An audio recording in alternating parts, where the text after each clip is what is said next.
আসসালামু আলাইকুম। নাজনীন আহমেদ স্বাগত জানাচ্ছি এনটিভি দুপুরের খবরে। ক্রাউন সিমেন্ট শিরোনাম দেখছিলেন, এবারে পুরো খবর। লাখো মানুষের ভালোবাসায় সিক্ত হলেন তরুণ আইনজীবী সাইফুল ইসলাম আলিফ। জামিয়াতুল ফালাহ মসজিদ মাঠে তার জানাজায় মানুষের ঢল নামে। আর প্রথম জানাজা অনুষ্ঠিত হয় আদালত প্রাঙ্গণে।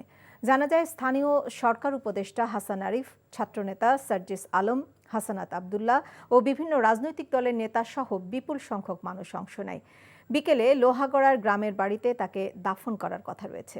এদিকে আলিফ হত্যার প্রতিবাদে আজ চট্টগ্রাম আদালতে কর্মবিরতি পালন করছেন আইনজীবীরা।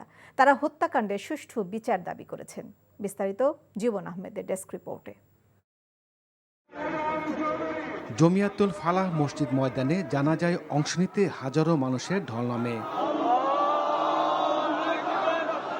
জানাজায় অংশ নেন স্থানীয় সরকার উপদেষ্টা হাসান আরিফ, ছাত্রনেতা সার্জিস আলম, হাসানাত আবদুল্লাহ, জামায়াতের আমির শাহজাহান চৌধুরী সহ নানা শ্রেণী পেশার মানুষ।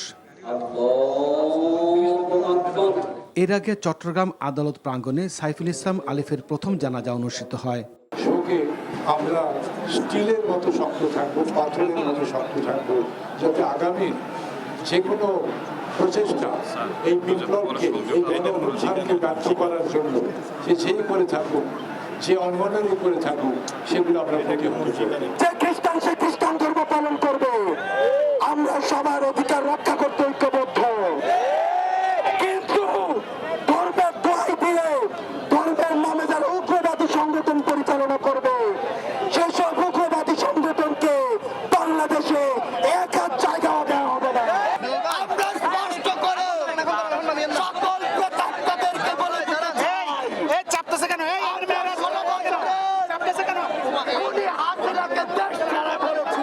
যারা স্বাভাবিক আইনের স্বাভাবিক গতিকে বাধাগ্রস্ত করছে প্রত্যেকের বিরুদ্ধে মামলা হবে ইনশাল্লাহ। ইসকনকে উগ্রবাদী সংগঠন উল্লেখ করে এর কার্যক্রম নিষিদ্ধের দাবি জানিয়েছেন স্থানীয় রাজনীতিবিদরা। ইসকনকে তো ধর্মীয় হিন্দু বলেই গ্রেপ্তার করা হয় নাই, রাষ্ট্রদ্রোহী হিসাবে তাকে গ্রেপ্তার করা হয়েছে। যারা চিহ্নিত আছে তাদেরকে এই 48 ঘন্টার মধ্যে গ্রেপ্তার করতে হবে। আর ইসকনের অস্ত্রধারী তাদের যেই ক্যান্টনমেন্ট আছে, ঘেরাও করে অস্ত্রগুলো উদ্ধার করতে হবে। আর সন্ত্রাসীদেরকে কোনো অবস্থায় তারা ধর্মের পরিচয় দিতে পারবে না। এদিকে হত্যাকাণ্ডের প্রতিবাদ ও দেশে পরিকল্পিতভাবে নৈরাজ্য সৃষ্টির অভিযোগে নগরীর টাইগার পাস এলাকায় সমাবেশ করেছে বৈষম্যবিরোধী ছাত্র আন্দোলন। সার্জিস আলম ও হাসানাত আবদুল্লাহ সমাবেশে বক্তব্য রাখেন। এর আগে সাইফুল ইসলাম আলিফের নিথর দেহ আনা হয় আদালত চত্বরে। ফ্রিজিং ভ্যানে রাখা তার মরদেহ দেখতে ভিড় করেন দীর্ঘদিনের সহপাঠীরা। অনেকে কান্নায় ভেঙে পড়েন। তারা বলেন, তরুণ আইনজীবী হিসাবে সবার প্রিয় হয়ে উঠেছিলেন আলিফ। মঙ্গলবার চট্টগ্রাম আদালতের মূল ফটকের সামনে রঙ্গম সিনেমা হল সংলগ্ন এলাকায় ইসকন সমর্থকরা কুপিয়ে হত্যা করে সাইফুল ইসলামকে। এ ঘটনায় আহত হন 15 জন। জীবন আহমেদ, এনটিভি নিউজ ডেস্ক। আইনজীবী সাইফুল ইসলাম আলিফ হত্যাকাণ্ড পরবর্তী পরিস্থিতি জানতে যাচ্ছি চট্টগ্রামে আন্দরকিল্লায় নেজাম ইসলাম পার্টির বিক্ষোভ সমাবেশে। সেখানে আছেন আমাদের সিনিয়র করেসপন্ডেন্ট আরিচ আহমেদ। আরিচ, সমাবেশে নেতারা কি বলছেন?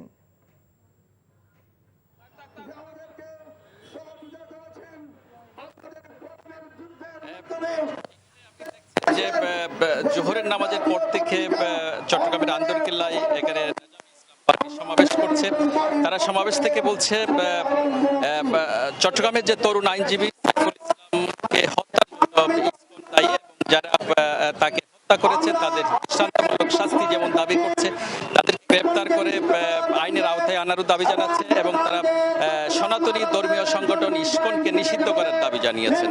এখানে আন্দরকিল্লা যেভাবে সমাবেশ হচ্ছে তেমনি চট্টগ্রামে বলতে গেলে এক ধরনের সব জায়গায় আন্দোলন হচ্ছে। বিভিন্ন জায়গায় একটু আগে বৈষম্য বিরোধী আন্দোলন সর্ব বড় ধরনের একটা মিছিল এবং সমাবেশ করেছে। তারা নগরীর টাইগার পাস এলাকায় সমাবেশ করেছিল। এছাড়া নগরীর বিপণী বিতান এলাকায় সমাবেশ হচ্ছে। এছাড়া দুপুরের পরে যে বেলা 3টা থেকে চট্টগ্রামের বজরাট এলাকায় বড় ধরনের একটা সমাবেশের কর্মসূচি ঘোষণা করেছে এইসব সংগঠনগুলো। তাদের যে বক্তব্য এবং সমাবেশ থেকে বলা হচ্ছে যে ধর্মীয় এই সংগঠনটি ধর্মের নাম দিয়ে তারা জঙ্গি তৎপরতা চালাচ্ছে এবং তারা নিরীহ মানুষকে হত্যা করছে।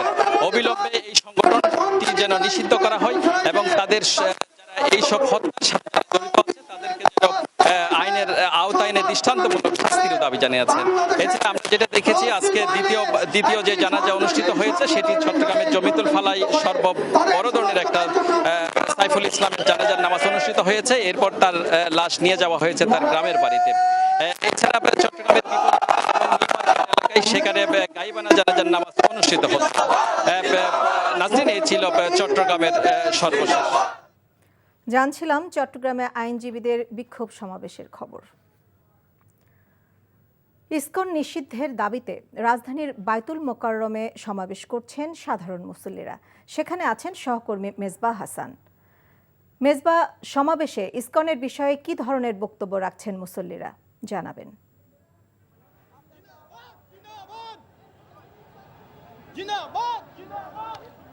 এই যে কিছুক্ষণ আগে জামাতে পরে কিন্তু মতিঝিল থেকে আসলে বাংলাদেশ ইসলামী ছাত্র শিবিরের ব্যানারে কিন্তু মিছিল শুরু হয়েছে।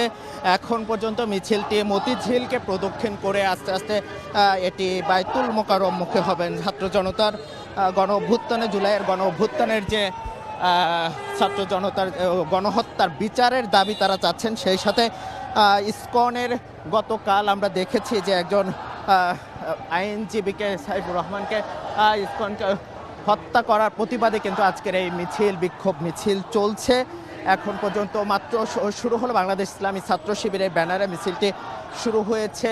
এই মিছিলটি প্রদক্ষিণ করে আরামবাগ প্রদক্ষিণ করে মতিঝিল শাপলা চত্বর প্রদক্ষিণ করে কিন্তু আবার মতিঝিল বায়তুল মোকাররমের উত্তর গেটে গিয়ে কিন্তু একটু জানিয়ে রাখি না যে গতকাল কিন্তু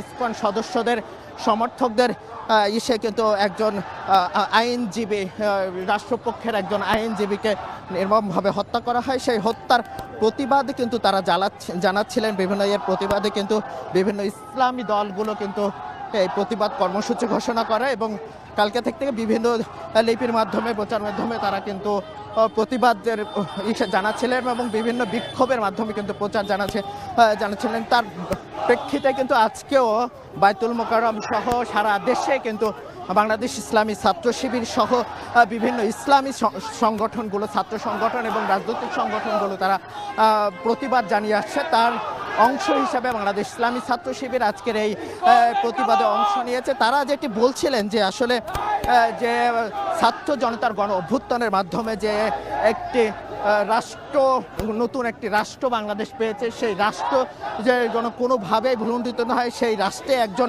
রাষ্ট্রপক্ষের আইনজীবীকে এইভাবে নির্মমভাবে হত্যা করা হয়, সেই হত্যা স্পষ্ট বিচার তারা দাবি করছেন। জুলাই গণ অভ্যুত্থানে যে সাধারণ মানুষ, যে গণ অভ্যুত্থানে যে মানুষের মৃত্যু হয়েছে, যে গণহত্যায় শিকার হয়েছে, সেই তাদের বিচারেরও কিন্তু তারা দাবি করেছেন। এবং একটু জানিয়ে রাখি, এর আগে কিন্তু ইসকনের একজন অন্যতম সদস্যকে এয়ারপোর্ট থেকে গ্রেপ্তার করা হয়। তার প্রতিবাদে কিন্তু ইসকন সদস্যরা সারা বাংলাদেশে জড়ো হওয়ার চেষ্টা করে এবং বিভিন্ন ধরনের নাশকতারও আমরা সে সময় দেখতে পাই। তার প্রেক্ষিতে কিন্তু একদিন পরে তখন তাকে আদালতে আনা হয় এবং আদালতে আনা হয়, সে সময় কিন্তু রাষ্ট্রপক্ষের আইনজীবীকে কিন্তু ইসকন সদস্যরা, ইসকন সমর্থকরা তাদেরকে হত্যা করে এবং তার প্রতিবাদে কিন্তু একের পর এক বিক্ষোভ মিছিল চলছে। এবং আজকে যে ইসলামী ছাত্র শিবিরের বিক্ষোভ মিছিলটি চলছে, এটি উত্তর গেট এবং সবার একটি প্রত্যাশা যে এই ছাত্র শিবিরের মিছিল থেকে সবার একটি প্রত্যাশা যে এই নতুন বাংলাদেশে ছাত্রদের রক্তের দাগ এখনো শুকায়নি, সেই বাংলাদেশের যেন দ্বিতীয়বার কোনো অপরিস্থিতিগত না শিকার হতে হয়। এই ছিল সবশেষ। নাজদিন, জানছিলাম বায়তুল মোকাররমের সমাবেশের খবর। জিয়া চ্যারিটেবল ট্রাস্ট দুর্নীতি মামলায় বিএনপি চেয়ারপারসন বেগম খালেদা জিয়া সহ সব আসামিকে খালাস দিয়েছে হাইকোর্ট। আজ সাজার বিরুদ্ধে বেগম জিয়ার আপিল মঞ্জুর করে বিচারপতি AKM আসাদুজ্জামান ও বিচারপতি সৈয়দ এনায়েত হোসেনের দ্বৈত বেঞ্চ এ রায় দেন। জিয়া চ্যারিটেবল ট্রাস্ট দুর্নীতি মামলায় খালেদা জিয়ার সাজার বিরুদ্ধে গত 20শে নভেম্বর আপিল শুনানি শুরু হয়। 2018 সালের অক্টোবরে জিয়া চ্যারিটেবল ট্রাস্ট দুর্নীতি মামলায় খালেদা জিয়া সহ 4 আসামিকে 7 বছরের সশ্রম কারাদণ্ড দেয়। একই সাথে প্রত্যেককে 10 লাখ টাকা জরিমানাও করা হয়। আর ট্রাস্টের নামে কেনা কাকরাইলে ৪২ কাঠা জমি বাজেয়াপ্ত করে তা রাষ্ট্রের অনুকূলে নেওয়ার আদেশ দেওয়া হয়। পরে এই রায়ের বিরুদ্ধে আপিল করেন খালেদা জিয়া। রায়ের পর খালেদা জিয়া আইনজীবীরা জানান, রাজনৈতিক উদ্দেশ্যে এই মামলা করা হয়েছিল। এদিকে বড়পুকুরিয়া কয়লা খনি দুর্নীতি মামলায় বেগম খালেদা জিয়া সহ ৩ জনকে অব্যাহতি দিয়েছে আদালত। এই মামলার মধ্যে ইনফ্যাক্ট কোনো সাক্ষী বলে নাই যে বেগম খালেদা জিয়া এই জিয়া চ্যারিটেবল ট্রাস্টের নামে কোনো ক্ষমতার অপব্যবহার করে কোনো টাকা আত্মসাৎ করেছে। এই সাবমিশনের আইনগত ভিত্তি রয়েছে, সেই জন্য আসামি আপিল মঞ্জুর, আসামি খালাস। মামলাটা মূলত ছিল পলিটিক্যালি মোটিভেটেড একটা কেস, যেখানে কোনো আইনগত ভিত্তি ছিল না। দেশনেত্রী বেগম খালেদা জিয়াকে রাজনৈতিকভাবে হয়রানি করার জন্য এবং দলকে ক্ষতিগ্রস্ত করার জন্য এই অসৎ উদ্দেশ্য নিয়ে মামলাটা দায়ের করেছিলেন। দেশনেত্রী বেগম খালেদা জিয়া আজকের এই শর্ট জাজমেন্ট যেটা বলেছেন মহামান্য আদালত, আপিল অ্যালাউ করেছেন। আমরা সন্তুষ্ট এবং ন্যায় বিচার দেশনেত্রী বেগম খালেদা জিয়া পেয়েছেন আজকের এই রায়ের মাধ্যমে। শুধু বক্তৃতা বিবৃতি দিয়ে জাতিকে সামনের দিকে এগিয়ে নিয়ে যাওয়া সম্ভব নয় বলেই মাত্র ৩ মাসের মধ্যেই দেশের রাস্তায় রাস্তায় হানাহানি শুরু হয়েছে বলে মন্তব্য করেছেন বিএনপি মহাসচিব মির্জা ফখরুল ইসলাম আলমগীর। শহীদ মিলন দিবস উপলক্ষে ডক্টরস অ্যাসোসিয়েশন অব বাংলাদেশ ড্যাব আয়োজিত আলোচনা সভায় তিনি এসব মন্তব্য করেন। কিছু ব্যক্তি দায়িত্বশীল জায়গায় থেকে উস্কানিমূলক কথা বলে দেশের মধ্যে বিভাজন তৈরি করতে চাচ্ছে উল্লেখ করে মির্জা ফখরুল ইসলাম বলেন, তারা দেশের বন্ধু না শত্রু তা জনগণকে ভেবে দেখতে হবে। শহীদ ডাক্তার মিলন ৯০-এর আন্দোলনে যেই গণতন্ত্র প্রতিষ্ঠার জন্য প্রাণ দিয়েছিলেন, ২০২৪-এ এসেও সেই গণতন্ত্র প্রতিষ্ঠার জন্য এখনও আন্দোলন সংগ্রাম করতে হচ্ছে বলে আফসোস করেন বিএনপি মহাসচিব। আজকে এই ২৪-এ আবারও আমাকে ওই ভোটের অধিকারের জন্য চিৎকার করতে হচ্ছে। ভোটে না আয়রনি ৩ মাসও যায়নি, এখন একজন আরেকজনের বুকে রক্ত জড়াচ্ছে। আমরা কি ৫ তারিখের আগেই বাংলাদেশকে চিনতাম? এবার তো সুযোগ এসেছিল সবাই মিলে একসাথে একজোট হয়ে আমরা একটা পরিবর্তন নিয়ে আসি। এই ৩টে মাসের মধ্যেই আমাদের সেই আসল চেহারা বেরিয়ে আসতে শুরু করেছে। এইরকম চেহারা নিয়ে কোনোদিনই সাফল্য অর্জন করা যায় না। যতই বড় বড় কথা বলি, যতই লম্বা লম্বা বক্তৃতা করি, আমার নিজের ঘরেই যদি আপনার সেই বিভাজন থেকে যায়, বিভেদ থেকে যায়, আমি সেটা কখনোই ঠিক করতে পারবো না।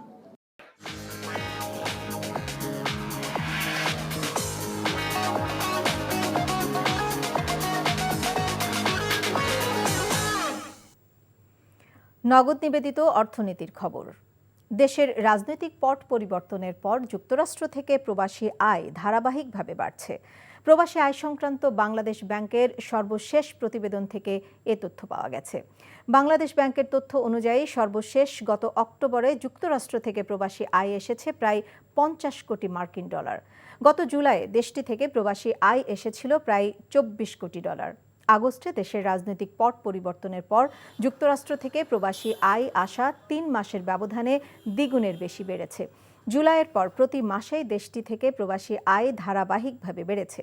সেপ্টেম্বরে এসেছে ৩৯ কোটি ডলার, আগস্টের তুলনায় যা ১০ কোটি ডলার বা ৩.৩৫% বেশি। এই ছিল দুপুরের খবরে। এই খবরের ভিডিও সহ আপডেট জানতে ভিজিট করুন এনটিভি অনলাইন www.ntvbd.com। এছাড়াও এনটিভির জনপ্রিয় সব অনুষ্ঠান ও খবরের আপডেট জানতে ভিজিট করুন আমাদের ইউটিউব ও ভেরিফাইড ফেসবুক পেজ। ৫টায় দেশের খবর দেখার আমন্ত্রণ রইল। সবাইকে ধন্যবাদ।